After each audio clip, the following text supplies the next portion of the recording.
Bueno, buenos días. Como diría mi amiga Olga Restrepo, buenos días a todas, porque ella cree que con eso incluye a todos también. Eh, antes que nada quiero agradecer la invitación para poder estar aquí. Me pone muy feliz y además los quiero felicitar por hacer hace ya tantos años este ejercicio que los sociólogos llamaríamos de reflexividad, es decir, de pensarse a uno mismo, ¿no? Para usar una metáfora futbolística, de parar la pelota, de mirar dónde uno está parado, eh, y entonces ver dónde están los otros y ver para dónde seguir avanzando. Y que esto lo hagan hace tantos años me parece que es muy saludable e incluso envidiable. Eh, lo que voy a presentar ahora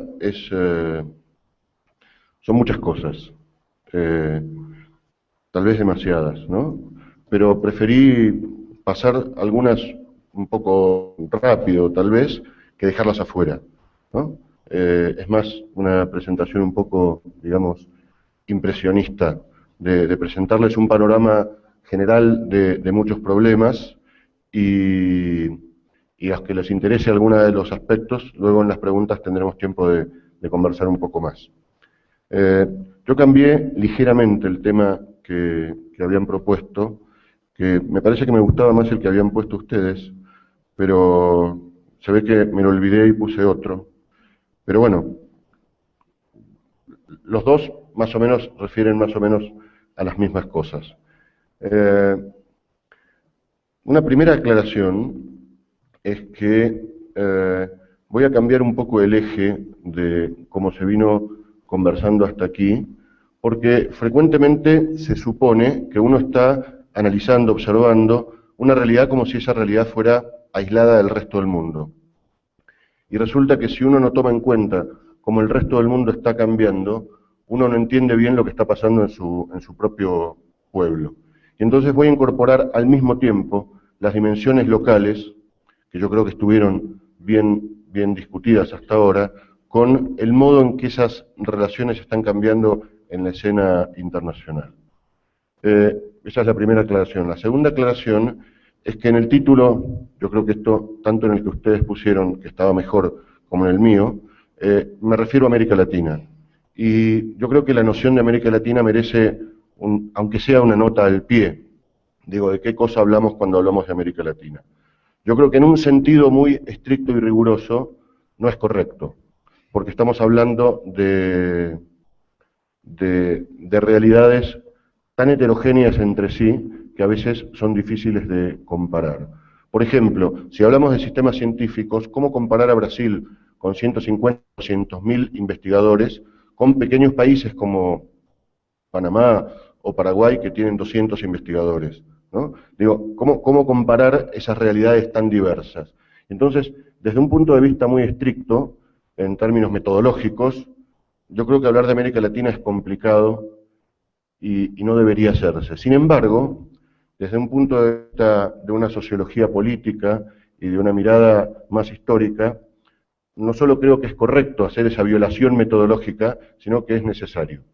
Porque cuando tomamos el conjunto, encontramos que hay algunas regularidades que nos interesa observar y poner de manifiesto más que aquellas diferencias tan enormes que señalaba al principio. Por lo tanto, guardo la noción de América Latina, pero con la salvedad de que en realidad, por lo menos en mi presentación, voy a hablar sobre todo de dos grupos de países. De lo que podríamos llamar los países grandes, ¿no? Y con un desarrollo científico más antiguo, que son sobre todo México, Brasil y Argentina, y un segundo grupo que tiene un desarrollo científico también muy antiguo, pero con un tamaño menor y con consecuencias un poco diferentes, donde podríamos ubicar a Colombia, Venezuela, Chile y parcialmente Uruguay y Perú. El resto de los países tiene características bien diferentes y entonces simplemente no los analizo o algunas de las conclusiones que voy a presentar aquí no son válidas para todos, ¿sí? Entonces quiero señalar simplemente esa limitación. Bien, ¿cuál es mi punto de partida? complicado.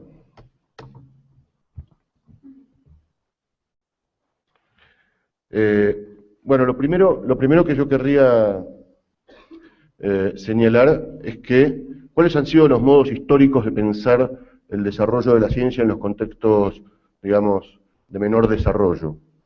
Para usar un eufemismo que le gusta mucho a un amigo mío griego, él habla de países no hegemónicos, ¿no?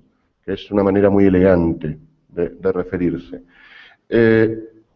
Históricamente predominó lo que uno podría llamar un modelo universalista, que es aquel donde se suponía que la ciencia era una práctica de validez universal, neutral y autónoma de los contextos locales.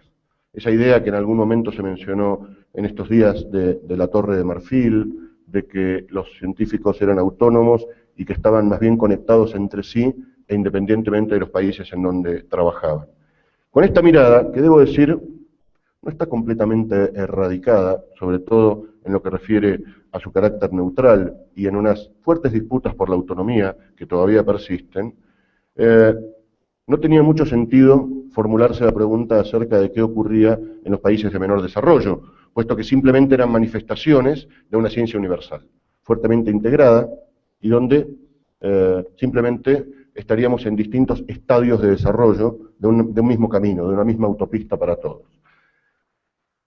Un modelo ligeramente diferente es el que se planteó a partir de los años 60, donde se empezó a hablar de un modelo de difusión. Esto hay varios autores que lo señalaron, en particular un artículo publicado en el año 67 en la revista Science, de George Basala, que habla de las distintas etapas que van a recorrer los países en su desarrollo científico, digamos, moderno. El artículo se refiere a la irradiación de la ciencia occidental, ¿sí? Western Science. Es decir, que hay una sola ciencia. Hay una sola ciencia y un solo camino para el desarrollo. Lo que ocurre es que no todos estamos en el mismo estadio de ese desarrollo. Algunos están más atrasados y otros están más adelantados, pero hay una sola vía, ¿sí? No se pueden hacer atajos ni salirse de esos andenes ya preestablecidos. Lo que sí hay son distintos ritmos de crecimiento y entonces hay algunos más atrasados que otros. Es bastante interesante esta perspectiva, que fue muy exitosa cuando se formuló, leerla en paralelo con lo que se llamó las etapas del crecimiento económico, también de los años 70, donde se supone, perdón, de los años 60, donde se suponía que el desarrollo económico también era un camino de una sola vía, y ese camino de una sola vía iba a ser atravesado por todos los países con el paradigma de Inglaterra en la Revolución Industrial y de ahí para todos los demás, simplemente con distintos ritmos de desarrollo, ¿sí? Pero la vía era la misma: crecimiento por sustitución de importaciones, producción de artículos de consumo, luego de productos de bienes de capital, entonces ir subiendo digamos, en la escala de producción de bienes, cada vez más intensivos en capital, y eso iba a llevar a lo que se llamaba el desarrollo económico autosostenido. Esto fue muy discutido, como todos ustedes ya saben, en América Latina, a partir de las ideas de la CEPAL, en particular, con Raúl Prebisch, donde, donde lo que se mostró es que en realidad desarrollo y subdesarrollo no son dos etapas de la misma vía, sino que son dos procesos simultáneos y donde uno es consecuencia del otro.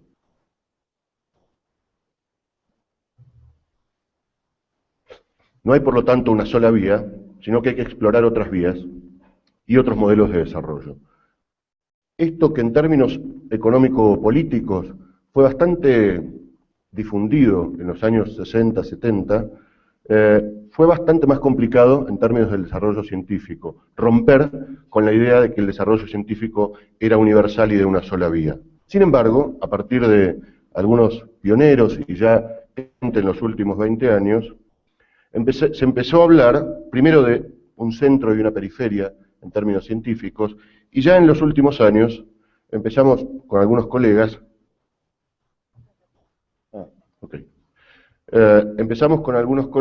a señalar que no había solamente un centro y una periferia, sino que había muchos centros y muchas periferias. cuando en una reunión, como hace 15 o 20 años, yo presenté esta idea de centro y periferia, alguien me dijo, bueno, pero resulta que en el interior de Estados Unidos, en el interior de Alemania, o de Francia o de Inglaterra, hay lugares que son tan periféricos como Buenos Aires, Bogotá o San Pablo, ¿no? De modo que la cuestión es bastante más dinámica. Y lo que tenemos que hacer es cambiar nuestro nivel de análisis, no pensar países, ¿sí? No pensar regiones enteras como América Latina, sino pensar en campos de investigación más acotados y ver qué dinámicas encontramos ahí. ¿Quién define las agendas? ¿Cómo se estructuran esas agendas? ¿A quién le sirve el conocimiento? ¿Qué conocimientos se producen? ¿Quiénes los producen? ¿En qué contextos? ¿Para quiénes? ¿Con qué recursos? Esas son todas unos nuevos conjuntos de preguntas que nos empezamos a formular y pudimos empezar a avanzar, digamos, en un mejor conocimiento de nuestras propias sociedades y del papel del conocimiento científico en nuestras sociedades. Bien, disculpen lo que dice ahí. Creo que no lo haría si no fuera necesario, como dicen algunos médicos.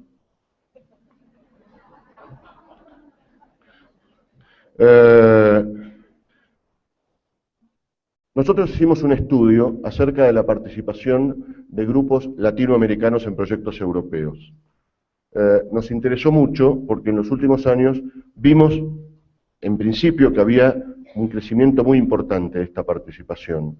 Y nos interesaba ver, primero, por qué ocurría esto, y segundo, qué consecuencias tenía. Y entonces, lo primero que encontramos es esto. Fíjense, la Unión Europea. Bueno, ¿por qué elegimos la Unión Europea? Los países de América Latina colaboran, cooperan, y estos son todos eufemismos, con colegas de distintas partes del mundo, ¿sí? Ustedes saben que las comunidades científicas de nuestros países no son espacios homogéneos, sino que hay élites que están fuertemente integradas a nivel internacional, luego hay clases medias, sectores populares, marginales, dentro de cada uno de los campos científicos. Las élites están fuertemente integradas y cooperan con colegas de todas partes del mundo. ¿Por qué elegimos Europa? Simplemente porque la información es mucho más fácil de encontrar. Está toda recopilada en las bases de datos europeas. En las bases de datos de los países de América Latina no encontramos ningún dato sistematizado de quiénes son los argentinos, brasileños, colombianos o mexicanos que están participando.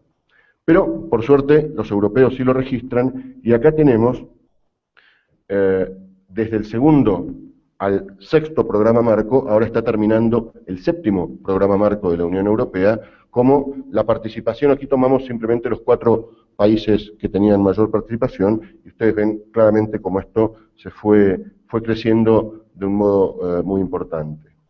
Fíjense las instituciones que participan en el programa sexto y séptimo.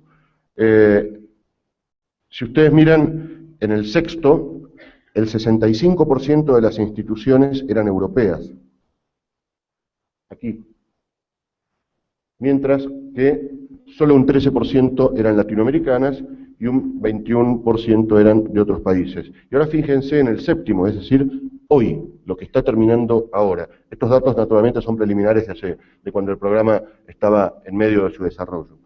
Fíjense, ya la participación europea baja al 58%, y la participación de América Latina llega casi al 20%, es decir, suponemos que una vez terminado el séptimo programa marco, un 20% del total de proyectos europeos va a tener latinoamericanos trabajando allí.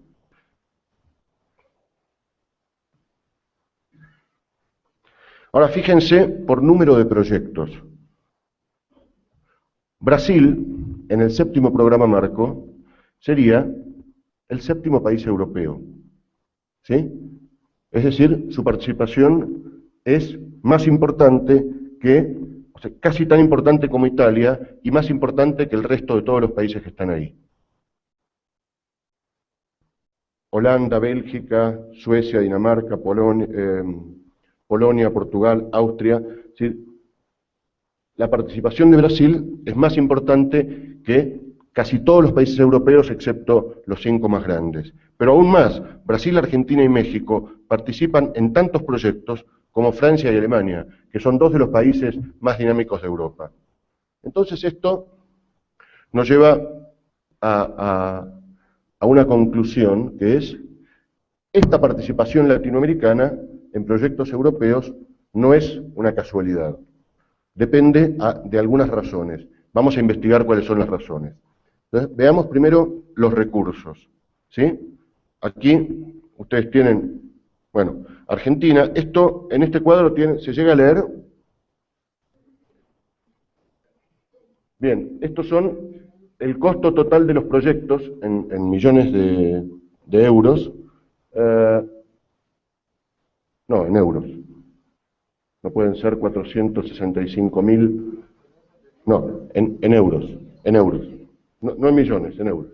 Bien, esto es el costo total de proyectos donde participan argentinos. Este es el costo por cada participante. Si cada participante argentino participa en un proyecto de 9 millones de euros de promedio, ¿sí? Es un proyecto bastante interesante para el financiamiento que tenemos nosotros en cada uno de los países, ¿no es cierto? Y de eso, en el sexto programa marco, en el sexto,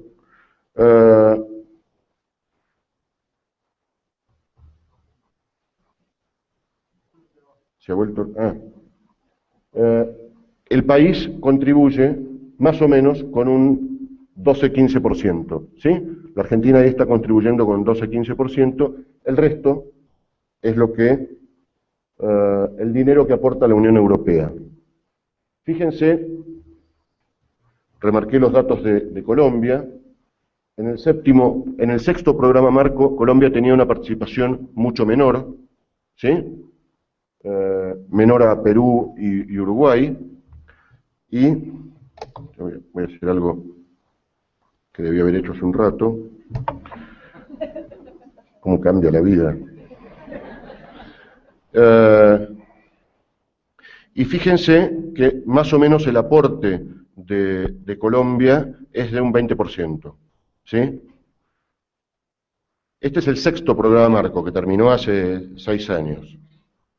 Este es el séptimo programa marco, el que está terminando ahora. Fíjense, de nuevo, los datos de Argentina, pero ahora ya el aporte de Argentina para que sus investigadores participen en proyectos europeos sube casi al 25%, ¿sí? En Colombia, fíjense cómo ya aumenta mucho más su participación. Tenía 17 proyectos en el programa anterior, tiene 30, ¿sí? Y el costo de los proyectos también es mayor, y además esto es a mitad de programa. Quiere decir que seguramente la participación total estará en más de 50 o 60 proyectos. La participación sigue más o menos, el aporte de Colombia sigue más o menos en un 20%. Pero fíjense un dato muy curioso. México, que si vamos para atrás, aquí tiene la misma cantidad de proyectos que Argentina. Fíjense cómo México aquí tenía la mitad de proyectos que Argentina, ¿sí? Las autoridades mexicanas evaluaron que su participación era muy débil. Después vamos a ver qué discursos hay atrás. Ahora fíjense cómo la participación mexicana aumentó al doble, y miren el aporte que hace el propio país y el aporte que hace la Unión Europea. 31% de los proyectos donde participan mexicanos lo aporta la Unión Europea, y 61%, bueno, esto está mal, es 29, 39. Es 31-69, exactamente. Lo aporta el propio país mexicano, ¿sí? Es lo que México paga para que sus investigadores puedan participar en proyectos europeos. Es el caso más extremo, pero también nos marca una tendencia, ¿sí? También nos marca una tendencia, todos los países. Colombia pasa nada más que del 20 al 22, pero no sabemos qué va a pasar cuando termina el séptimo programa. Pero vemos que todos los países están muy interesados en financiar para que sus investigadores participen en las redes de investigación europeas. Bien, acá en azul pueden ver lo que aporta cada país, y en naranja o amarillo lo que aporta la Unión Europea. Y ven que en todos la parte de azul sube, ¿sí? Todos los países aportan recursos para que sus investigadores participen con sus colegas europeos. Los datos anteriores se refieren solo a la cooperación con los programas marco de la Unión Europea, ¿sí? Esto es una parte, es una pequeña, no una pequeña, es una porción sustantiva, pero solo porción de las relaciones de cooperación internacional en investigación científica. Si se suman otros fondos formales, fundaciones y agencias internacionales, más todo lo informal, solo con Europa, más toda la cooperación con Estados Unidos, ¿sí? Quiere decir que tenemos que los fondos que ingresan a cada uno de los países con motivo de la cooperación internacional, en algunos casos pueden ser tanto o más cuantiosos que los propios subsidios locales para investigación. ¿Se entiende este dato? Si uno suma trabajo que hay que hacer de hormiga, ¿sí? Nosotros empezamos a hacerlo en algunos campos más acotados, en biotecnologías, en nanociencias, pero hay que ir laboratorio por laboratorio. Y ustedes saben que posiblemente aquí haya varios directores de laboratorio, disculpen lo que les voy a comentar, pero es más fácil conocer las amantes de un director que sus recursos con los que cuenta y de dónde los obtiene y cómo los utiliza. Dios, son secretos guardados cada 7 llaves, ¿no? Dios, no es que les preguntemos por las amantes, pero suponemos que sería un dato más fácil de obtener. Entonces, si hacemos una estimación de que los fondos de cooperación europea están en alrededor entre el 25 y el 30% del total, ustedes saben que hay países que colaboran más intensamente con Europa y otros más intensamente con otras regiones, en particular con Estados Unidos, fue el caso histórico de México, por la cercanía. Tenemos que los recursos que ingresan pueden ser más importantes todavía que los recursos nacionales destinados a financiar investigación. No del total de recursos nacionales, porque eso incluye salarios, incluye mantenimiento de la y demás, pero de los recursos destinados a financiar la investigación, que normalmente son aquellos fondos que están pensados para orientar la investigación a ciertos temas, es decir, para definir las agendas, ¿sí? Más de la mitad del total de lo que se ejecuta en cada país proviene de fondos extranjeros sobre los cuales no hay ninguna política. ¿Sí? No hay ninguna política de definición de agendas, no hay ninguna política de qué hacen los investigadores latinoamericanos cuando participan en esas redes. Por eso necesitaba abrumarlos con algunos datos. ¿Y esto qué importancia tiene? Voy a hacer un poco de historia, voy a pasar rápido, pero cada una de estas etapas merecería un par de horas de desarrollo. No, quédense tranquilos, los voy a dejar almorzar. Pero vamos a hacer así una hipersíntesis, ¿sí? Una primera etapa de lo que podríamos llamar de la ciencia colonial a la ciencia nacional, desde fines del siglo XIX a comienzos del XX, cuando vinieron científicos europeos de distintos campos para desarrollar nuevos espacios de conocimiento. Esto fue la primera de las disciplinas, seguramente la astronomía, más tarde la física, y ya a fines del siglo XIX y comienzos del siglo XX, la microbiología y el desarrollo de la investigación biomédica. Y entonces ya tenemos en las primeras décadas del siglo XX lo que uno llamaría los primeros líderes locales, ¿sí? Esos que fundan sus primeros laboratorios y que van a ser aquellos que marquen el inicio de una tradición de investigación. Nosotros usamos tradición no en el sentido que, donde oponemos lo tradicional a lo moderno, como han hecho los sociólogos y los economistas, sino más en el sentido antropológico, donde una tradición es eso que se va transmitiendo de una generación a la otra, modos de ver el mundo, modos de producir conocimiento y también modos de organización social, modos de concebir el papel de la ciencia. Y eso se transmite generalmente entre maestros y discípulos. Encontramos que esa primera etapa de los líderes, ellos tenían muchísima libertad. No había muchas instituciones que regularan sus actividades, y el ejemplo que me gusta poner es el de Bernardo Usay en la Argentina, que fue el que instituyó la investigación en fisiología, y de ahí salieron el resto de todas las distintas ramas de investigación biomédica, en particular la bioquímica, en los años 30, la investigación que finalmente en los 60 va a desembocar en la biología molecular, digamos, distintas ramas de la investigación biomédica, naturalmente también la microbiología, y él va a tener el premio Nobel en el año 47, es el primer premio Nobel de Ciencias latinoamericano, con una visión muy tradicional de hacer investigación científica que nosotros llamamos el científico bricoleur, ¿sí? Artesanal, ¿sí? Es todavía una ciencia artesanal. Es bastante divertido cuando uno de sus discípulos, que fue Luis Federico Leloir, que también tuvo el premio Nobel en el año 70, cuenta en su autobiografía que cuando necesitaban hacer una centrífuga refrigerada en los años 40, la fabricaban con un viejo lavarropas al que le ponían unas cámaras de auto y unos cubitos de hielo, ¿sí? Y entonces esa era la... Ahora, él no contaba eso avergonzado, si lo contaba orgulloso. ¿Sí? Con esas condiciones miserables pudimos hacer lo que ellos llamaban ciencia de excelencia, tanto que tuvieron el premio Nobel. Ahora, en la segunda etapa, que ya comienza a partir de la posguerra, del año 45 y los años 50, nosotros llamamos a esto la internacionalización liberal. Liberal en el sentido de que no hay una intervención del Estado en la definición de cuestiones, todavía no surgieron las instituciones de política científica, los investigadores siguen gozando de bastante libertad,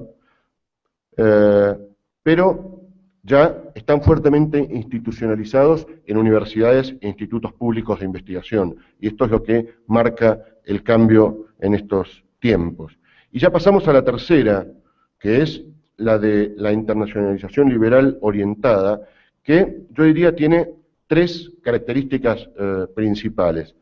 La primera es el surgimiento de instituciones de política científica en casi todos los países de América Latina, empezando por Brasil en el año 51, que crea el CNPq, luego en el 58 se crea el CONICET en Argentina, en el 71 se crea el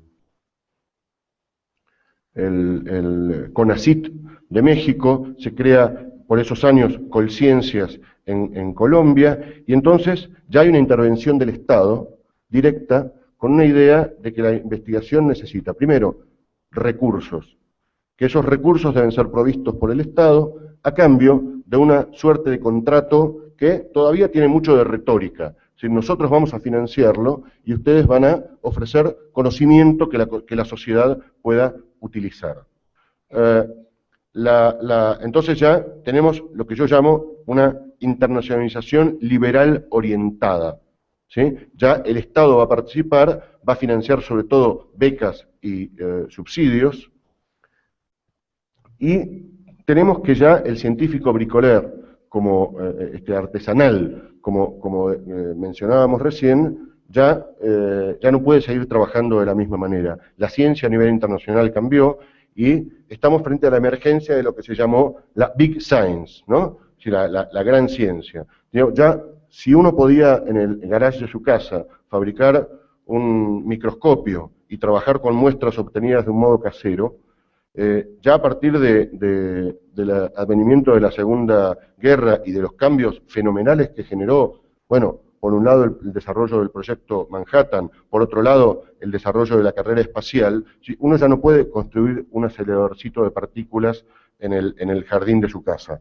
Ya necesita una cantidad de recursos, tanto que ningún país europeo lo pudo hacer. Tuvieron que generar un consorcio que se llamó CERN, ¿sí? El Centro Europeo de Investigación Nuclear, que no pudieron competir contra el único país que lo pudo hacer, que fue Estados Unidos en Stanford. Entonces, pero no solo en la física nuclear se produce este cambio. Hay un investigador francés que mostró que mientras en los años 30 se producían 30.000 ratones de laboratorios por año, en los años 60 se producían 60 millones de ratones de laboratorio por año. y que ya no lo producían solamente los investigadores como en los años 30 en sus propios bioterios, en sus laboratorios, sino que había empresas destinadas a producir laboratorios como si fueran a producir ratones como si fueran commodities. Y los ratones son commodities, del mismo modo que surge todo en industria de equipamiento para la investigación. Ustedes ya no pueden utilizar cualquier aparato. Les van a pedir exactamente el modelo de aparato que están utilizando, calibrado de determinada manera, y que ustedes expliquen cada uno de los pasos que con ese aparato están funcionando. Imagínense que el Eluard no hubiera podido poner un Whirlpool del año 40, o cualquier otra marca de lavarropas, ¿no?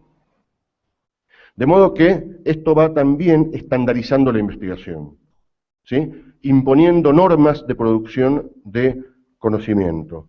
Y surge ya, por esos años, la primera tensión entre la visibilidad internacional y las necesidades locales. Las agendas, tal como están siendo definidas a partir de esos años, son también los años de mayor recursos internacionales. Son los años del desarrollo del programa Átomos para la Paz, son los años de gran auge de las fundaciones internacionales como la Rockefeller, financiando la investigación en los países en desarrollo, pero esos financiamientos vienen atados a negociaciones que ya son muchísimo más duras de lo que eran en el pasado. Ya cuando alguien va, por ejemplo, a presentar un tema de investigación, ya no tiene la libertad que tenía 30 años antes. Le van a decir, ok, vas a poder investigar esto, pero vas a orientarlo en esta dirección, con tales características, y si no, puedes hacer lo que quieras, pero no vas a tener recursos. Y se hace ya evidente por esos años, lo que nosotros llamamos hace ya 20 años, el proceso de integración subordinada.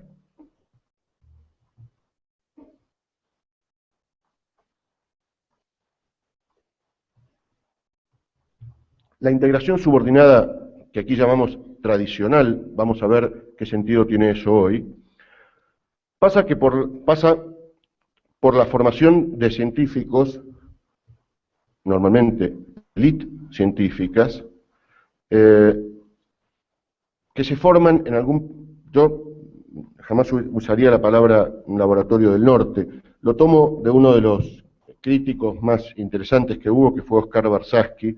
Yo creo que Renato lo mencionó ayer, que él fue el primero que en los años 60 llamó la atención acerca de esto, porque México está en el norte, ¿no? Entonces, ¿de qué hablamos cuando hablamos de norte y sur? Me parece que ahí prefiero otra terminología, pero la tomo a propósito para llamar la atención. Y entonces, este pasaje por un laboratorio del norte, donde primero se hacía a nivel del doctorado, hasta los años 70 claramente, donde ya el doctorado se institucionaliza fuertemente, sobre todo en estos dos grupos de países de los que les hablé al principio, y se va desplazando esta estadía en el exterior hacia el postdoc, que se va institucionalizando como tal, y empieza a ser incluso financiado por las agencias locales y fuertemente estimulado como tal. Se hace en un laboratorio, digamos, central, un laboratorio de algún país desarrollado y en general prestigioso, un laboratorio prestigioso. El investigador latinoamericano trabaja ahí durante 2, 3, 4, 5 años, retorna a su país y naturalmente se trae de allí alguna línea de trabajo en la que estuvo trabajando durante esos años, algún método que aprendió, alguna parte de una línea que es un problema mayor. Yo podría dar un ejemplo, tengo miedo de irme un poco del tiempo, si después quieren les puedo dar un ejemplo de un científico argentino al quien hoy el ministro lo llamó públicamente el Messi de la ciencia, ¿no? Disculparán mis compatriotas son gente muy, muy curiosa, ¿no? Porque están orgullosos de Messi, de la reina de Holanda, o naturalmente más recientemente del Papa, ¿no? Como si eso les cambiara las vidas, ¿no? Como si el hecho de que la reina de Holanda se llame Máxima y sea argentina tuviera una influencia directa sobre su vida cotidiana. Pero ellos están muy orgullosos con eso y y es esa paradoja que contaban como chiste algunos mal hablados, ¿no? Que decían que esa paradoja de que un papa que venga a ser del centro de su gestión la humildad sea argentino, ¿no?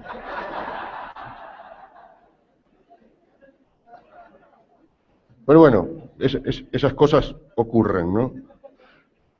Entonces, este Messi de la ciencia, ¿no?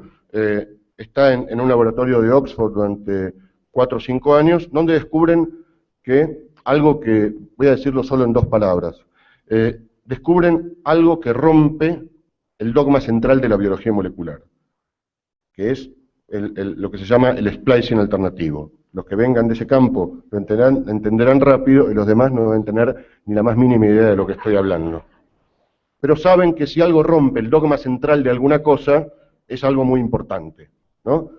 No importa de qué se trata ese dogma, es el dogma central, y si algo lo rompe, básicamente rompe la idea de que cada gen podía codificar una sola proteína, ¿no? La otra parte del dogma es que la información solo circula del ADN al ARN y después a las proteínas.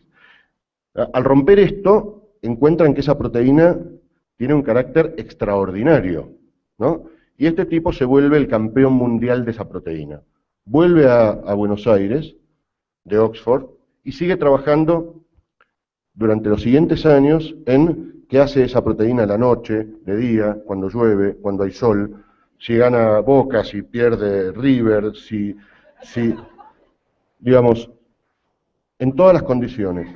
Entonces, hace lo que nosotros denominamos una investigación hipernormal, ¿sí? Si se acuerdan de la definición de normal de esta es una investigación hipernormal, muy importante porque está generando un conocimiento fundamental para ese campo, pero resulta que mientras tanto en el laboratorio de Oxford ya tienen otras 5 o 6 proteínas que cumplen esta misma función, y a lo largo de los años van a encontrar toda una serie de proteínas con estas mismas características. De modo que él va a estar produciendo un conocimiento muy relevante, como el especialista mundial de esta proteína, pero su visión sobre el conjunto del problema es parcial.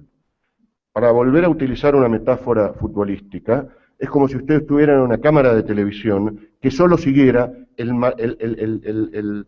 movimiento del número 4, ¿sí? Del marcador de punta derecho, ¿no? Y ustedes lo siguen cuando avanza, cuando retrocede, cuando tira el centro, pero ustedes luego no saben lo que está pasando con el centro que él tiró. Si alguien lo cabeceó, si el cabezazo fue al arco o afuera. Tienen una visión muy importante, pero no tienen la visión del conjunto del partido, no tienen la visión del conjunto del problema cognitivo, que es el fenómeno del splicing alternativo. ¿Cuáles son todos los mecanismos implicados en eso? Aunque tengan la visión en mucha profundidad de esa misma proteína, y por supuesto puedan publicar un artículo en Nature por año, ¿sí? Colaborando con sus colegas. Entonces, los grupos son los grupos centrales los que mantienen el control cognitivo de la investigación. Y llegamos a la última etapa de los años 90 para aquí, donde nosotros la llamamos la nueva División Internacional del Trabajo Científico y la Mega Science. Mega Science en oposición a la Big Science de las que les hablé hace un rato. En primer lugar, hay nuevos instrumentos de ciencia, de políticas de ciencia y tecnología en los países desarrollados. Hay enormes redes, concentración de recursos y, como vimos recién, reclutamiento de científicos de países en desarrollo. Estas nuevas políticas hablan de una competencia explícita por 2 grandes áreas de conocimiento. Cuando digo explícita, es plasmada en documentos de la Unión Europea, que denomina ERA, European Research Area, ¿sí? El área europea de investigación, frente al área de hegemonía de Estados Unidos. Y esta competencia que empezó, digamos, con el derrumbe de la Unión Soviética, por ver quién captaba a los mejores investigadores ex-soviéticos y se los llevaba para sus países, con especial interés en los físicos nucleares, pero no solo, ¿no? Digamos que se fue expandiendo hasta hoy en documentos explícitos. La National Science Foundation, tiene documentos explícitos donde habla de cómo generar mayor competitividad de su sistema frente a Europa, frente a la emergencia de la investigación europea, y lo mismo documentos de la Unión Europea. De la Big Science a la Mega Science, los recursos, si tenemos un cambio de recursos muy importante en la escala de las investigaciones, en la cantidad de investigadores de los años 40, 50 en adelante, ahora desde los 90 y los 2000, tenemos un salto, digamos, gigantesco en la cantidad de recursos destinados a la investigación. Vamos a ver si puedo mostrarles algunos datos. Pero además, la unidad de investigación, la unidad de producción de conocimientos, cambia de un modo radical. Si a principios del siglo XX la unidad de producción de conocimiento era un investigador, con sus pequeños, sus colaboradores, digamos, pero era la figura del investigador individual, y eso ustedes lo pueden leer en la historiografía y tendrán ejemplos en todos los países, como yo les traje el de Bernard Dusay. A partir de la segunda mitad del siglo XX, la unidad de producción de conocimiento es el grupo de investigación, ¿sí? A partir de estos últimos años, esto es una tendencia, ¿sí? Es lo que vamos observando como una tendencia, naturalmente que los grupos subsisten como tales, pero el conocimiento se va produciendo cada vez más en redes que pueden ser gigantescas, de 200, 300, 500 y hasta 1000 investigadores. Depende la complejidad de los temas a abordar, ¿sí? Tienen ahí varios ejemplos, pero los más evidentes son el desarrollo del secuenciamiento del genoma humano, ¿sí? Con participación de cientos de investigadores en distintos laboratorios del mundo, el panel de investigación sobre el cambio climático, tienen ahí cientos de investigadores en distintos lugares del mundo, y lo que hace posible este cambio en los modos de producción de conocimiento es la emergencia de las tecnologías. Bien, además de todos los factores que dijimos ahora, hay un soporte que son las nuevas tecnologías de la información y la comunicación, las TICs, ¿sí? Sin las cuales toda esta nueva forma de producción de conocimiento sería bastante difícil de concebir. Hoy yo puedo estar trabajando desde un laboratorio en Buenos Aires en tiempo real con un colega de Tokio, incluso estar observando su propio laboratorio y hacer operaciones, manipulaciones en el laboratorio de Tokio, aprovechando que seguramente él está durmiendo cuando yo estoy despierto, en tiempo real, ¿sí? En tiempo real. Esto lleva incluso a lo que algunos autores han llamado la inflación, el proceso inflacionario de papers, ¿sí? La cantidad de papers se está duplicando cada 2 años, perdón, cada 10 años, se está duplicando cada 10 años. De modo que la pregunta es, ¿y quién los lee? Porque la capacidad de producción de papers, ¿sí? Digamos que está en una tendencia geométrica, pero el recurso escaso es la atención humana. ¿Cuántas horas, excepto que uno se dedique solamente a leer, en ese caso resulta inútil porque no puede generar conocimiento, y si pretende generar conocimiento no va a poder leer todo lo que se produzca. De modo que tenemos ahí un cuello de botella que me parece interesante señalar. En todo caso, estamos en un nuevo modo de producción de conocimiento que nosotros llamamos Mega Science, pero también caracterizado por una nueva división internacional del trabajo científico. Y naturalmente estamos desafiando esta visión de la ciencia universal y neutra que planteábamos al principio. Los países desarrollados, a diferencia de América Latina, tienen, no importa, digamos, los temas que están ahí, posiblemente no entiendan mucho, no les presten atención, simplemente retengan que definen prioridades, yo pongo aquí, bien prioritarias, ¿sí?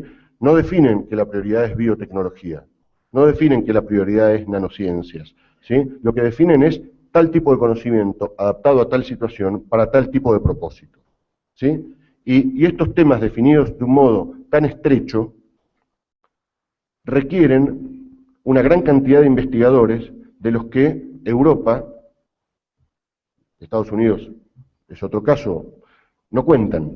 Si ustedes tienen que, fíjense, este es un instrumento que se llama apoyo a redes de excelencia, ¿sí?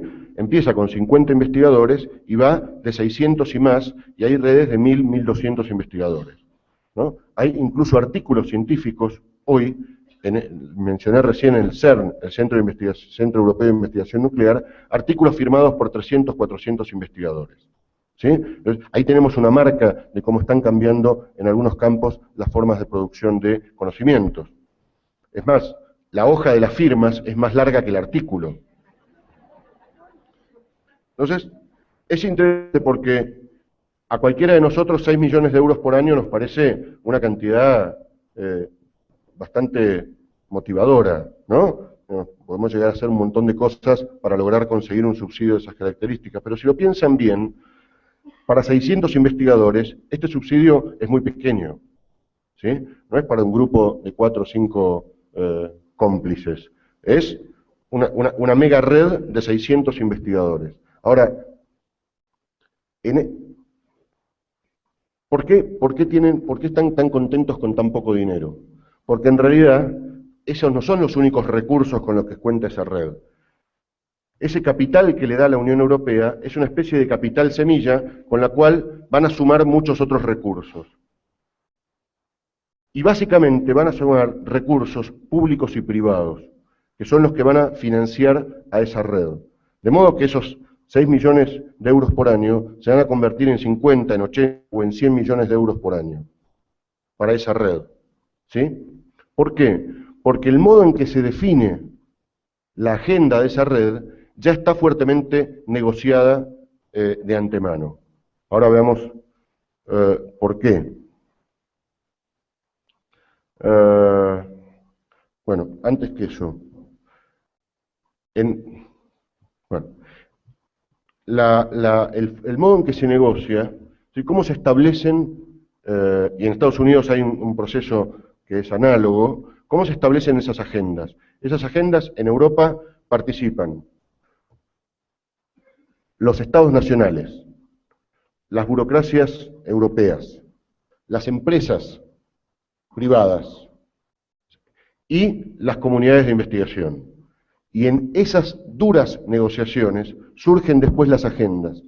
Pero el modo en que se determinan las agendas quiere decir que el conocimiento que se va a producir va a ser posible de ser industrializado por los mismos que están financiando esas redes. Y, como ustedes ya sospecharán, esas empresas que están financiando esas redes no son empresas latinoamericanas, ¿no? Lo cual va a tener consecuencias enseguida. Les voy a mostrar un ejemplo de la enfermedad de Chagas. Nosotros hemos trabajado mucho sobre la enfermedad de Chagas, todos ustedes aquí sabrán sus características. La tomamos justamente porque es la única enfermedad que solo existe en América Latina, ¿sí? Desde México hasta Chile, ¿no? Todos los países tienen mayor o menor proporción de población o infectada o en riesgo de contraer la enfermedad de Chagas. Al mismo tiempo, fue una de las áreas a las que se le dio mayor cantidad de recursos para producir conocimiento, desde hace un siglo, ¿sí? Desde que Carlos Chagas en 1909 identifica al Trypanosoma cruzi, que es el parásito causante de la enfermedad. Y al mismo tiempo, como es una enfermedad solo latinoamericana, ninguna empresa internacional produjo ninguna droga para tratar la enfermedad de Chagas. Se está usando un antiparasitario de los años 60, producido por el laboratorio Roche, que se llama desnidazol, y que tiene tantos efectos adversos que hay una discusión permanente acerca de si es mejor utilizarlo o no, y sobre todo en la fase crónica de la enfermedad.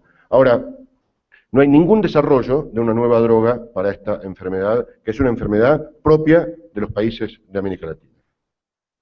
Entonces, ¿cómo se produjo la molecularización? No tengo tiempo ahora de mostrar la historia, pero básicamente hace unos 10 años, investigadores muy prestigiosos que trabajaban sobre la enfermedad de Chagas, Argentina, Brasil y Venezuela, se integraron en una gran red sobre el secuenciamiento del genoma del Trypanosoma cruzi, financiada por la Organización Mundial de la Salud, el TDR, que es el Programa de Enfermedades Tropicales, y coordinada con un grupo de Seattle y otro de Uppsala.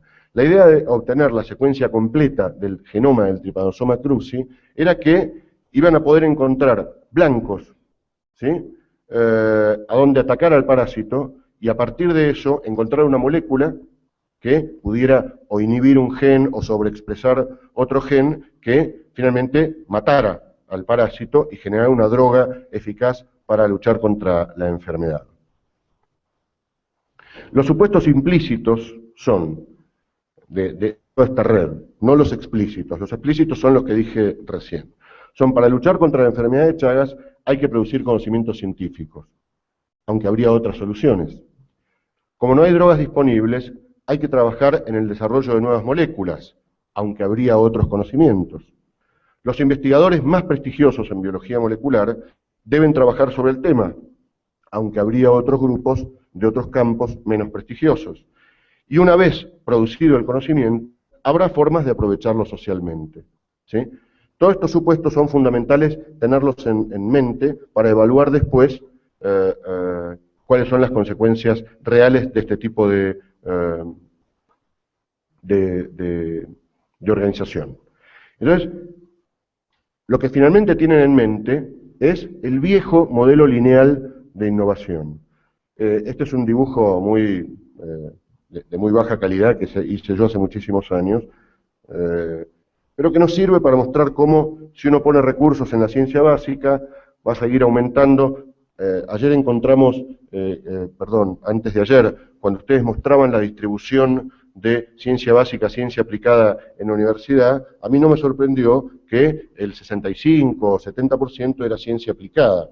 Y nosotros hace años con un colega escribimos un artículo cuando encontramos que en Argentina la distribución era la misma, y dijimos, pero si el 70% de la ciencia es aplicada, estamos en el Silicon Valley, que nos presentó la colega ayer. Y entonces, ahí dijimos, bueno, tal vez haya que tener un cambio de terminología, y llamar a esto conocimiento aplicable.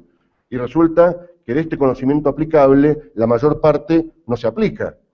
Y entonces, no sigamos llamando conocimiento aplicado, sino que llamémoslo CANA, conocimiento aplicable no aplicado. Y rompamos con este modelo lineal de innovación que es falso por donde se lo mire. Por un lado, por las dificultades de distinguir hoy entre ciencia básica y desarrollo experimental. Ciencia básica, ciencia aplicada y desarrollo experimental. Si alguien está trabajando, por ejemplo, en una semilla transgénica resistente a un virus, en la Argentina están trabajando en el maíz resistente a virus de Río Cuarto, ¿eso es desarrollo experimental? ¿Es investigación básica? ¿Es aplicada? ¿Es qué? Digo, no tiene ningún sentido hacer esa distinción. En la práctica, esa distinción carece de sentido. Y por otro lado, el problema de que una vez que obtengamos una innovación, vamos a poder resolver los problemas sociales. Y esta es la otra falacia, ¿sí? Voy a ir un poco más rápido porque ya me está quedando poco tiempo. Esto reemplazó al modelo lineal en lo que podríamos llamar el modelo lineal orientado, ¿no?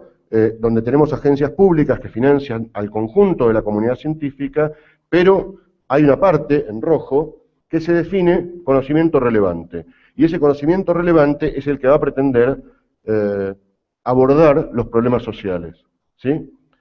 Esto parece muy lindo, pero tiene un problema.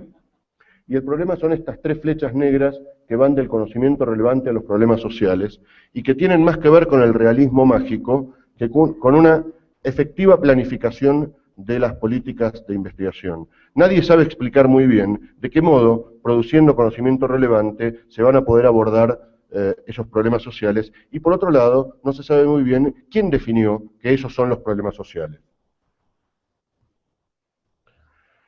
Entonces, los usos de la ciencia para abordar los problemas sociales nos generan las siguientes preguntas. La primera es, ¿quién define qué es un problema social? Un problema social no es algo inmutable. Lo que era un problema social en el siglo XIX no lo es hoy.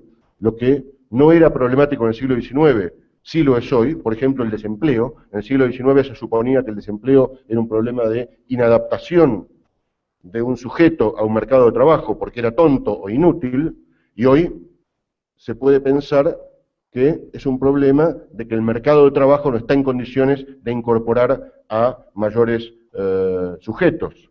Entonces, ¿quién define que es un problema social? Es un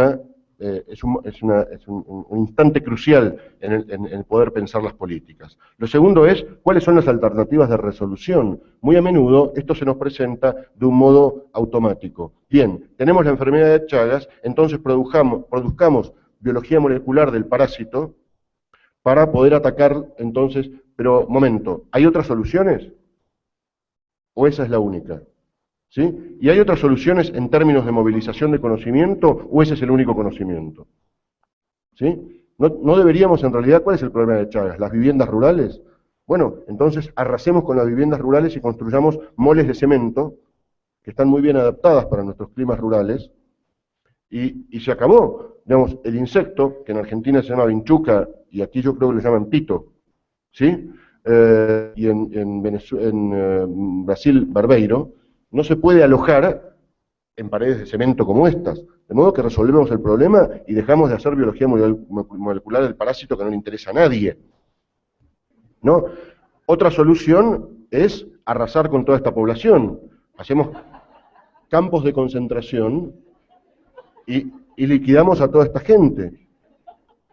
Otra es aprovechar esas tierras que serían más redituables para el cultivo de soja transgénica y mudamos a toda esta gente a las periferias de las grandes ciudades, para que vivan en condiciones miserables, pero no les falte agua potable. Ahora, quiero decir que todas estas soluciones la humanidad las implementó, no son inventos míos. En todo caso hay que evaluar cuáles son las distintas alternativas y qué consecuencias tiene en términos de movilización de conocimiento cada una de ellas. ¿Qué diversos conocimientos se podrían producir? ¿Qué otros actores deberían participar para industrializar ese conocimiento? ¿Y cómo democratizar ese conocimiento y las decisiones que se tomen? Estas preguntas, que se formulan muy fácil, son muy difíciles de responder y de implementar. Entonces, vamos a desarmar las ficciones. Ya estoy en la cuenta regresiva.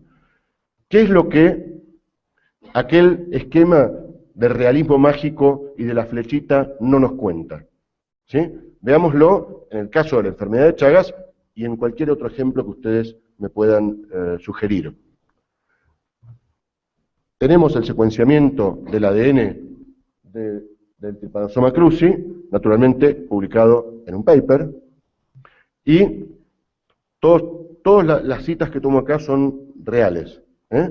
No inventé nada más que una secuencia que estoy proponiendo. Hay búsqueda de blancos para atacar ese parásito, para atacar, digamos, alguna porción del ADN de ese parásito, y esa búsqueda de blancos da lugar a otros papers, punto 2 acá abajo, y ahí encontramos la primera barrera, que es, ya tenemos los blancos donde atacar al parásito, tenemos que encontrar una molécula. ¿Cómo buscamos una molécula? Bien, en los laboratorios de América Latina tenemos un grupo que está experimentando y va a testear qué efecto tiene esa molécula dentro de alguna bibliografía, no empiezan a buscar en el vacío tirando palos de ciego, a testear esa molécula y ver si es viable o no es viable. Esto lleva semanas o meses, ¿sí? ¿Cómo se hace en laboratorios, por ejemplo, europeos? Tienen aparatos que se llaman screening de alta velocidad, que son grandes como esta porción de la sala, y que pueden testear de una quimioteca, o no sé cómo se dirá en castellano, bueno, una especie de enorme biblioteca de productos químicos, de moléculas, pueden testear hasta 50, 100 o 150 moléculas por día. Eso es Big Science, ¿sí? ¿Cuántos aparatos de esto había en Francia hace 5 años? ¿No? Había 8, y había 10 en Alemania. ¿Cuántos hay en América Latina? México, Brasil, Colombia, Argentina, Venezuela, 0. ¿No? De modo que esta búsqueda de esta molécula es un trabajo artesanal que difícilmente llegue a un resultado, pero a veces llega. Entonces atravesamos la primera barrera. El segundo paso es hacer pruebas in vitro, ¿sí? Entonces tomamos nuestros tubitos y vemos si esta molécula cumple la función que nosotros habíamos pensado. Y ahí tenemos la siguiente barrera, y es que tenemos que hacer pruebas in vivo, ¿no? Y como me decía un investigador argentino que vive hace 30 años en Estados Unidos, ahí tenemos muchos problemas, porque si se nos mueren los ratoncitos, nos quedamos sin dinero, ¿no? Entonces, tratamos de pasarnos unos 20 o 25 años haciendo pruebas in vitro para no arriesgarnos a que se nos mueran los ratoncitos. Pero a veces se pasa a los ratoncitos y tenemos ahí el siguiente paso. Y ahí ya, bueno, un ratoncito si se nos muere lo podemos esconder abajo de la alfombra, pero la siguiente barrera que tenemos que atravesar es que tenemos que hacer pruebas en humanos, ¿no? Y ahí ya la cosa se complica un poco más, porque esconder un ratoncito abajo de la alfombra es más fácil que esconder a una persona. Y entonces, ahí sí ya tenemos incluso muchos problemas, ¿no? Tenemos, ahí tienen ustedes los tribunales que nos pueden llevar a juicio, a la derecha la Inquisición, y tenemos regulaciones muy estrictas, tan estrictas que un investigador argentino que está trabajando en la frontera con Bolivia, en el norte, tengo 10 segundos para, bueno, me voy a tomar un minuto más, está trabajando en el norte, es el único que sigue trabajando con una vacuna contra la enfermedad de Chagas. Todos los demás la descartaron. Por razones técnicas es muy complicada una vacuna. Y entonces yo le pregunté, pero ¿por qué usted está trabajando en una vacuna si no la va a poder aplicar nunca? Es cierto, con las regulaciones actuales no la puedo aplicar nunca. ¿Y por qué sigue? Bueno, nunca se sabe. Mañana puede haber un brote de 5.000 infectados en Bolivia, me decía mientras se le iluminaban los ojos, y entonces me llaman y yo voy ahí con mi maletín y vacuno a todo el mundo, ¿no? Pero además, y fíjense cómo el conocimiento está lejos de ser neutral, esta molécula tiene que no ser tóxica, es decir, matar solamente al parásito y dejar a la célula intacta, tiene que tener una farmacocinética adecuada, es decir, llegar ahí a donde pretendemos que llegue, y además tiene que ser fraccionable y administrable, es decir, lo que lo podamos poner en una pastilla que le demos a una persona y no que lo obliguemos a tomar 32 litros de agua a la mañana y a la tarde. Y además tiene que tener un costo razonable para ser producido, ¿sí? De modo tal que no hagamos una dosis que nos valga 2 millones de dólares y después no lo podamos producir nunca más. Ahora, todo esto no está presente al final, está presente desde el momento en que concebimos el problema como problema de investigación, ¿sí? Entonces, ya para terminar, la ficción es que podemos pasar del ADN a la farmacia sin todas esas barreras que estamos mostrando, y por otro lado, que podemos pasar de ese ADN aquí, ¿sí? En Argentina se llama rancho, son viviendas rurales, ¿eh? ¿Cómo se llaman aquí? Igual, claro.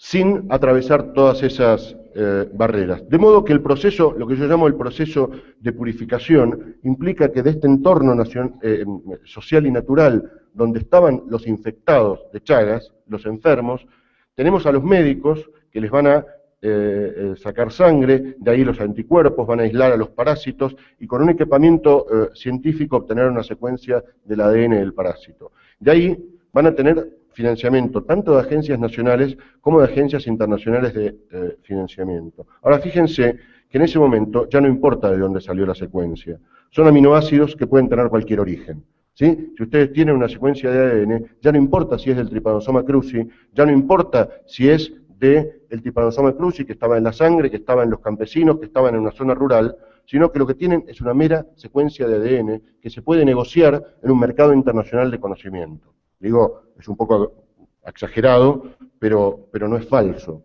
¿eh? De modo que el ADN ya está despojado de todas sus características. Y lo que importa son cuáles son los procesos biológicos significativos que van a poder ser industrializados por las empresas que financiaron el desarrollo de todo ese programa, de toda esa red de las que yo les hablaba al principio, y que no van a tener ninguna consecuencia para aquellos que están en la situación de pobres rurales, ¿sí? Y esto es así porque en los 100 años que lleva la investigación sobre la enfermedad de Chagas, prácticamente no hubo ningún desarrollo local que tuviera consecuencias decisivas en la lucha contra la enfermedad. Tenemos que tener en cuenta la diferenciación entre intermediarios y mediadores, y ya con esto voy terminando. Esta es una definición que hace un sociólogo francés que se llama Bruno Latour, y que señala que los intermediarios son aquellos que transportan el conocimiento, pero que no afectan su contenido. Puede ser una oficina de alguna institución científica, Bueno, pueden ser distintos tipos de actores. En cambio, los mediadores son aquellas que transportan, pero también traducen, modifican el conocimiento en diferentes soportes. ¿Y por qué va a ser importante esto? Por las consecuencias que ahora vamos a ver. Y ya con esto terminamos. En primer lugar, las políticas locales solo operan sobre una porción de los procesos de producción y supuesto uso de los conocimientos, como mostramos al principio. En segundo lugar, lo que yo llamo la ideología de la cooperación, que es suponer que cuanto más cosmopolitas y más vínculos internacionales tengan nuestros investigadores, mejor, no analiza los contenidos y se asemeja al laissez-faire que una parte importante de las agendas se definen en otros contextos. De modo que cuando nuestros científicos están participando en proyectos internacionales, eso, desde un tipo de políticas, es visto como bueno en sí mismo, sin preguntarse, ok, está muy bien que sean cosmopolitas, está muy bien que participen en grandes redes internacionales, ahora, ¿qué hacen ahí? ¿Y para qué nos sirve a nosotros que participen allí? Entonces, si alguna vez tengo tiempo, les voy a contar lo que me contestó el presidente de la Academia de Ciencias de China, cuando yo le pregunté una estupidez. Y entonces, la integración de grupos locales en grandes redes, cuando las agendas ya fueron establecidas por agentes de financiamiento públicos y privados en Europa y en Estados Unidos, hace que su grado de negociación sea casi cero. A ustedes lo llaman para integrar una red y le dicen, si quieres trabajar en tal proteína, o como me pasó a mí, en la historia de tal disciplina, y uno dice, bueno, no tal otra, esta no me interesa tanto, pero tal otra, bueno, entonces si no te interesa, llamo al que sigue en la fila. ¿Sí? Hay una deslocalización del trabajo científico, una parte de las actividades altamente especializadas, pero rutinarias, es transferida a las periferias, ¿sí? No es cualquier cosa, no se hace conocimiento de segunda calidad, es conocimiento de alta calidad, pero subordinado a agendas globales. Hay una tensión creciente para la relevancia del conocimiento, hay poco espacio para transformar problemas sociales en problemas de conocimiento. Y en muchos contextos, muchos conocimientos son cana en el contexto local, pero son factores de desarrollos e insumos de innovaciones en los contextos centrales, que es un proceso que nosotros llamamos explotación cognitiva. De modo que me pregunto si otro modelo es posible en donde los actores implicados, bueno, acá en todos estos falta una S, actores implicados, participen en la definición de los que son los problemas sociales, donde haya mediadores como el Estado o las organizaciones no gubernamentales, donde participen las instituciones científicas como las universidades, que son al mismo tiempo mediadores e intermediarios, donde participen tanto saberes científicos como no científicos, y no se defina que el único modo de abordar el conocimiento es necesariamente un tipo de conocimiento científico, sino que hay distintos tipos de conocimiento, y en la tensión entre que no necesariamente el más sofisticado y que le permita publicar más artículos científicos va a ser el más eficaz para el abordaje de un problema social, y que finalmente eso tenga un regreso sobre los actores implicados y que puedan participar más activamente en la resolución de sus respectivos problemas. Muchas gracias.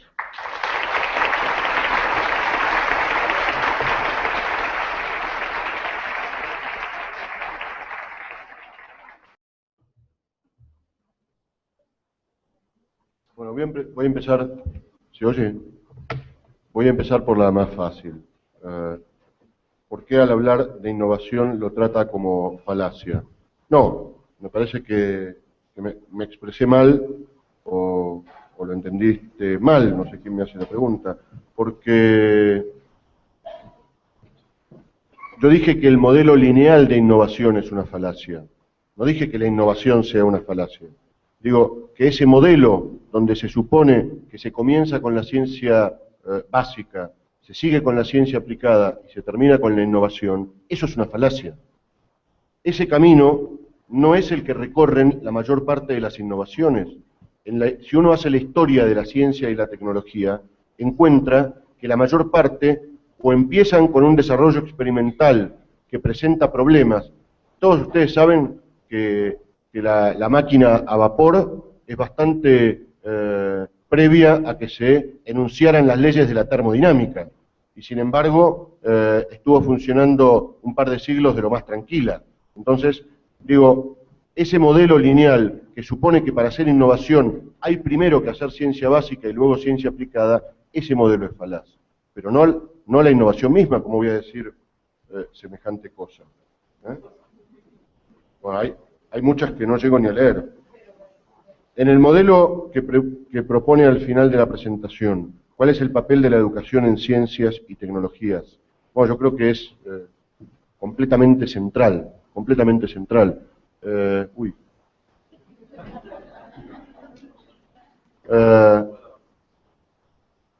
No tengo tiempo ahora de explayarme, pero estaba conversando con alguien en el descanso y lo que decía es que no deberíamos tener una estrategia de formación en educación de ciencias y tecnologías, sino una estrategia diversificada, formar distintos tipos de profesionales con distintos tipos de conocimientos y competencias y que generarle después los espacios para que interactúen. No pensar en un único tipo de formación. Ahora, sí incluir en todos una perspectiva crítica que rompa este modelo universalista y lineal. Yo creo que eso todavía sigue siendo enseñado en muchísimos de las formaciones preuniversitarias y universitarias de nuestros países. Romper con ese modelo sí creo que es como una premisa básica. Y después habría mucho más para conversar que no. Si respondiera solo eso, me quedaría sin las otras, ¿no? ¿Cómo analiza que la palabra internacionalización se ha convertido como fundamental en las políticas de ciencia, tecnología e innovación en la mayor parte de los países de América Latina? ¿Será solo el eco de la experiencia de Europa o Latinoamérica? Algo que no entiendo. ¿Cuáles han sido los principales obstáculos para los cuales no se han generado grandes y fuertes redes de conocimiento en la región? ¿Por los cuales no se han generado? Bueno, yo creo que un poco la respuesta está en, por un lado, esta tensión muy fuerte entre visibilidad y conocimiento de excelencia y orientación hacia abordaje de cuestiones locales. Yo creo que la explicación habría que buscarla más bien por ese lado, y sobre todo en algo que no es, que no mencioné en mi presentación, y que no es algo menor, que son los mecanismos de evaluación y promoción de los investigadores. Siguen todavía en la mayor parte de los países centrado en una evaluación cuantitativa de artículos, y yo creo que eso es lo que Amílcar Herrera hace 40 años llamaba una política implícita.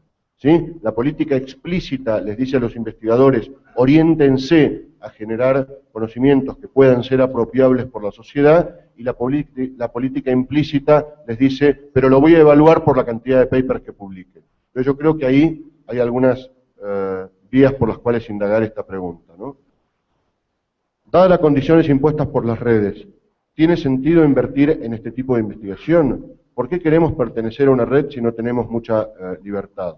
Bueno, es que yo jamás diría no participar en redes. Lo que diría es, ¿cómo podemos, puesto que además, el caso extremo de México, pero todos los otros también son significativos, un 20%, un 30%, un 40% de la financiación, estamos efectivamente participando, ¿cómo podemos influir para modificar las agendas de las redes? Yo no diría, dejemos las redes de lado. Las redes son espacios excelentes para producir conocimientos, para interactuar, para beneficiarse de la experiencia de los demás, para generar nuevos espacios ampliados para pensar en forma colectiva. Yo creo que son, al contrario, aprovechemos ese instrumento, pero no para que las agendas sean impuestas, sino pensar cómo podemos ampliar nuestros márgenes de negociación para que esas redes generen conocimiento que nosotros podamos utilizar. Si lo que vamos a hacer es una red sobre Chagas que genere un conocimiento de mecanismos biológicos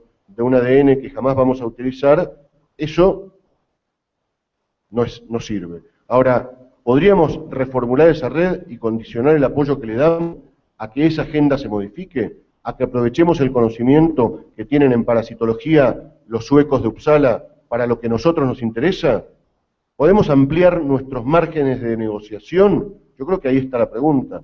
Ahora, si vamos a pensar que cualquier cosmopolitismo es bueno, estamos renunciando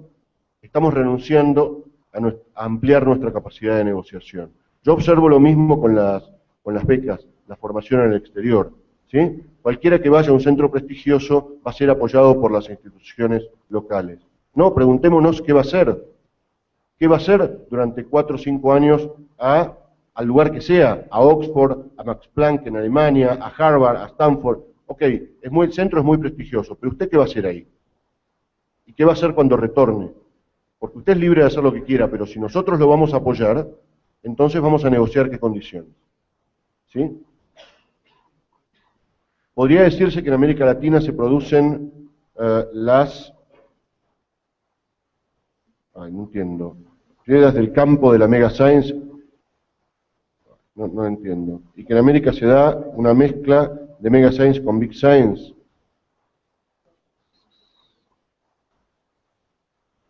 Las pruebas de campo. Se producen las pruebas de campo de la Mega Science. Bueno, esto depende de los campos, ¿no? Hay campos de conocimiento donde, efectivamente, por ejemplo, ustedes saben que en Europa no se pueden hacer ensayos de campo de transgénicos. Y entonces, en países que han abierto a la producción de transgénicos, como Argentina, Brasil, sobre todo, ¿no? Hay muchos desarrollos que hacen esas pruebas de campo en América Latina y si son exitosas, las guardan, digamos, en el armario a la espera de que haya una liberalización de la moratoria de transgénicos en Europa.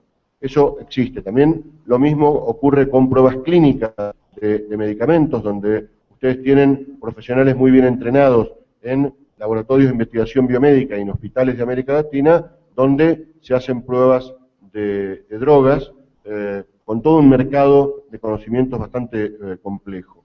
Pero eso existe.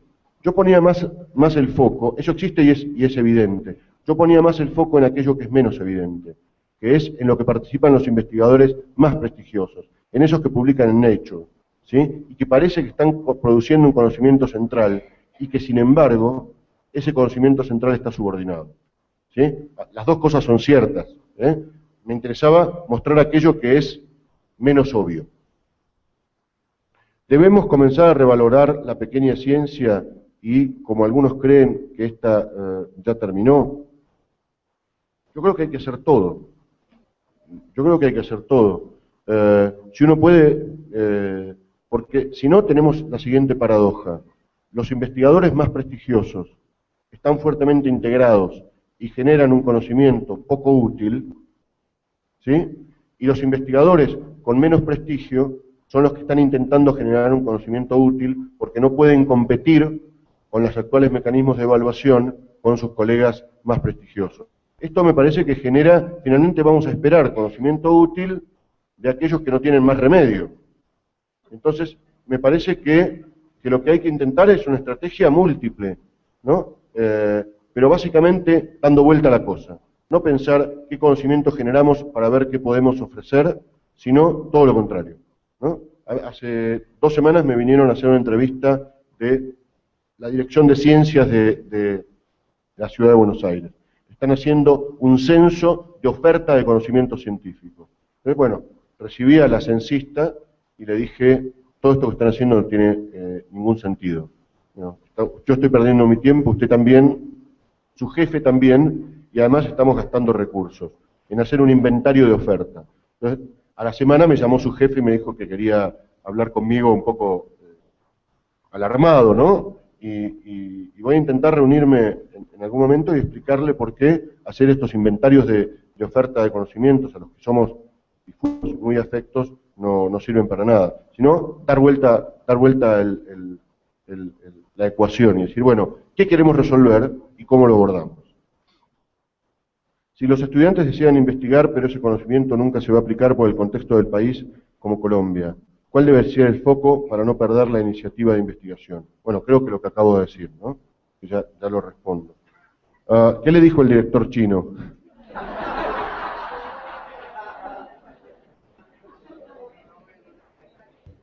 Fue una reunión organizada por la Academia de Ciencias de México hace ya unos 10 años, donde todos los expositores eran, digamos, internacionales. Internacionales quiero decir, no latinoamericanos. Estábamos nada más que un brasilero, que era el presidente o vicepresidente de la Academia de Ciencias, y yo. Y entonces, la presentación más apasionante de todas, estaba el presidente de la Universidad de California, digamos así, personalidades muy del mundo del espectáculo, ¿no?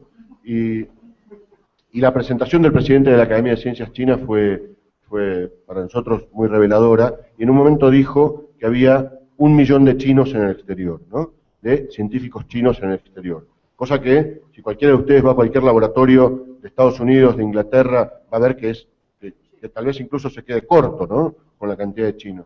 Y entonces se me ocurrió decirle, ¿y qué estrategia tienen ustedes para que esos investigadores vuelvan a China? Me miró como diciendo, pero ¿cómo se dirá estúpido en español, no? Y me dijo, ¿y para qué queremos que vuelvan, no? Yo, que venía pensando en las cosas que había pensado sobre el brain drain, y me acordaba de Caldas que habían organizado aquí hace años, ¿no? Me sentí completamente idiota, pero le dije, esperaba que él igual me respondiera algo, y me dijo, mire, si quisieran volver no tenemos dónde meterlos, ¿no? Primera cuestión. Y segunda cuestión, nos sirven mucho más ahí, ¿sí? Son verdaderos espías que nos están diciendo para dónde va el conocimiento, ¿sí? Y a partir de eso, nosotros reorientamos nuestras agendas de nuestros laboratorios, ¿no? Y realmente yo estaría muy atento. Todo este cuadro que yo presenté de la División Internacional, yo creo que va a cambiar de un modo radical y sustantivo durante los próximos 10 años. El papel de China, yo creo que hay que estar muy atento. Piensen lo siguiente, con que solo un 1% de la población en edad universitaria se sume a los estudios universitarios de ciencia y tecnología, eso implica 12 millones de nuevos científicos chinos por año. ¿Sí? Un 1%, ¿no?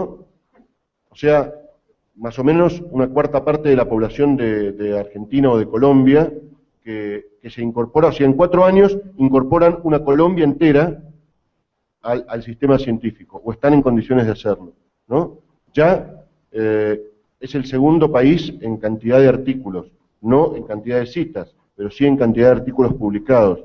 Yo creo que ahí tenemos que prestar mucha atención en los próximos años.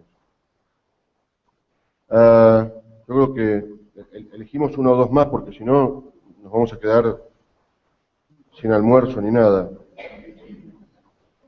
A ver, su abordaje puede sugerir algo sobre el tipo de estrategias de evaluación de la actividad investigativa del profesor universitario, que yo creo que ya está respondida. Sí, efectivamente, yo escribí un artículo hace 2 o 3 años, que si lo quieren buscar está en la revista de Flaxo, la Facultad Latinoamericana de Ciencias Sociales, en donde, y por cierto, les puedo dejar un montón de referencias de textos a los que les interesen estas cuestiones. Podemos pasar aquí a la Vicerrectoría de Investigaciones, donde lo que decimos es esto, la contradicción entre políticas explícitas y políticas implícitas. Las políticas explícitas dicen una cosa y las implícitas otra. Incluso en ese artículo abordamos algo de lo que hoy no hablé, que son las ciencias sociales. Cómo hacer una política de investigación en relación con las ciencias sociales, que no pueden estar sometidas a las mismas reglas, y a menudo suelen estarlo, a las mismas reglas, ¿no? Yo mismo, como investigador del CONICET, tengo que llenar un formulario que fue pensado para un físico, un biólogo, ¿no? Cuando me piden los experimentos que voy a realizar durante el próximo año, ¿no? Incluso más de una vez tuve que pedir un comité de ética porque hacer entrevistas lo consideraron experiencias con humanos, ¿no? Entonces, si no tenía la autorización del comité de ética, no podía seguir haciendo entrevistas, y a cada entrevistado le tenía que hacer firmar un consentimiento informado. Bueno, yo creo que ahí la evaluación es crucial. La evaluación es crucial. Ahí yo publiqué un libro que se llama El científico también es un ser humano, donde digo, los investigadores lo que hacen es producir papers, ¿sí? Y aunque les digan cualquier otra cosa, todo lo que hacen adentro de un laboratorio es para producir papers, porque saben que de eso depende el desarrollo de su propia carrera. Entonces, hasta que eso no se modifique y no se estructure lo que Bourdieu, que, bueno, que vengan de ciencias sociales saben de quién hablo, y los que entendieron lo del ADN no entenderán esto, Bourdieu llamaba esto la conformación de un hábitus, ¿sí? Y ese hábitus está fuertemente incrustado en una cultura académica y en un modo de producción de conocimiento. De modo que ese modo de evaluación, si no cambia sus señales, no va a cambiar las prácticas. Y yo creo que hacemos la última. Eso significa que para investigar acerca de problemas locales es necesario hacer una especie de resistencia científica que no se integre al sistema mega science. No, todo lo contrario. Todo lo contrario.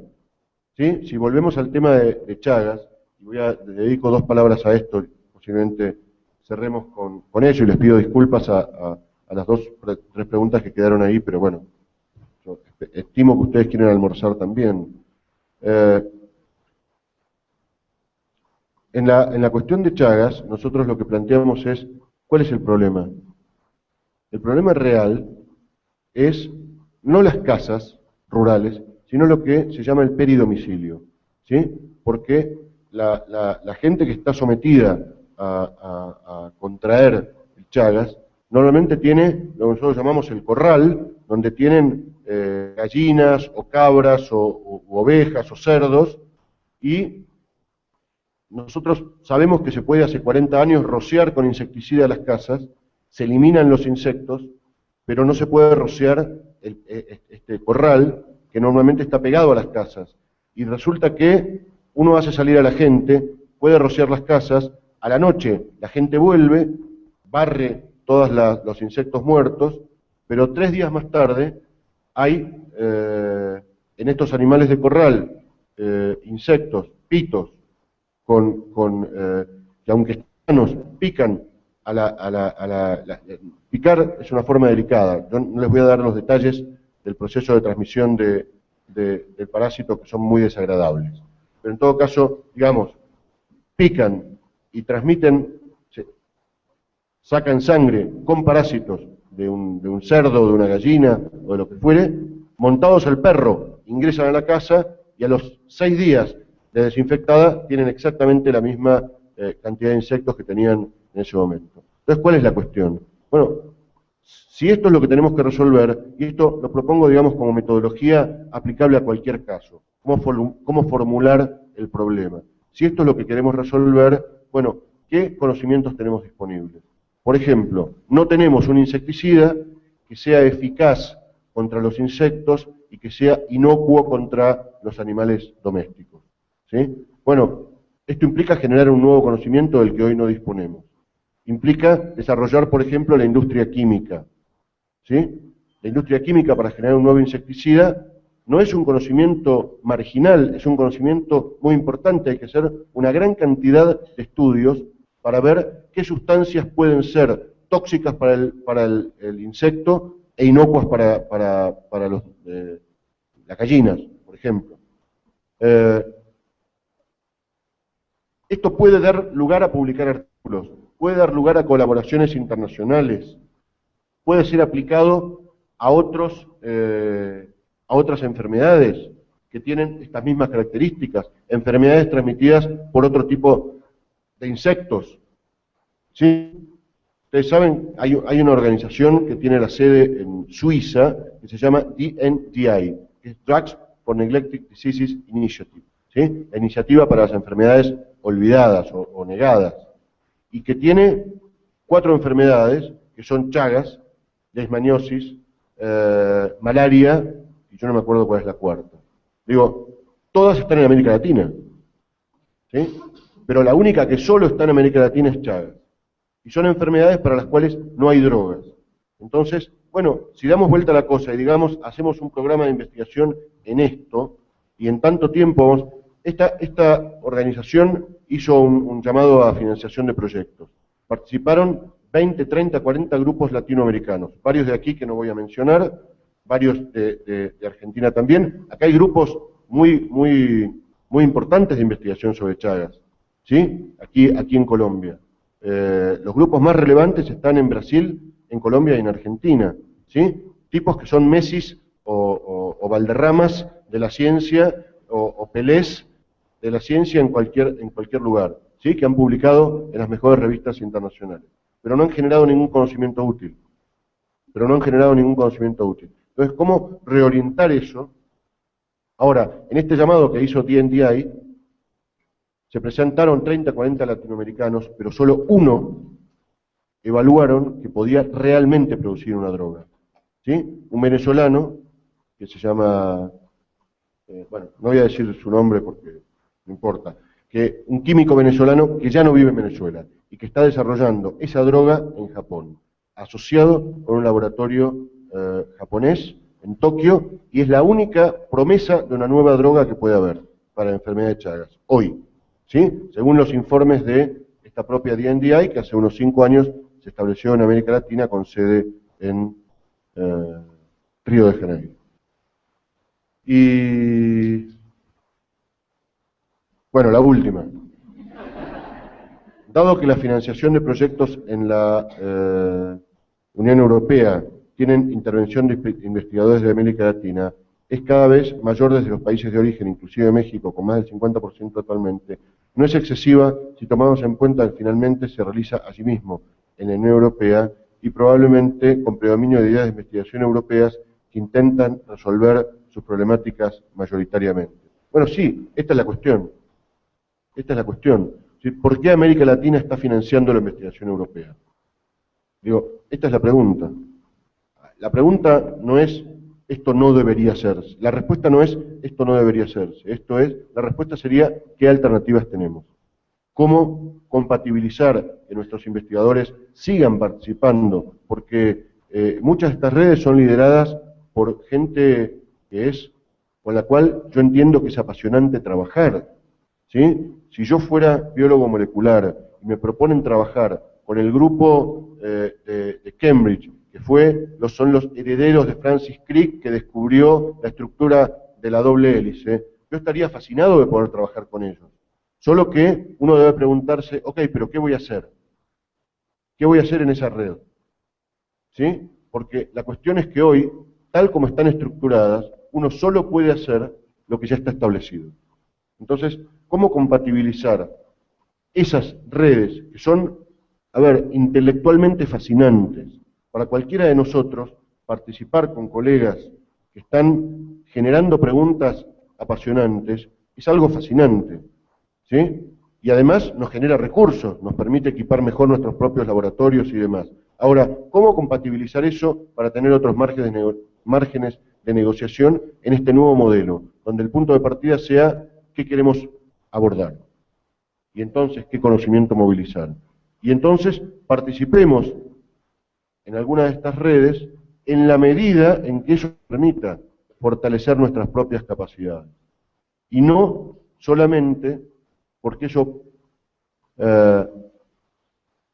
fortalezca las capacidades europeas. Bien, yo creo que dejamos aquí.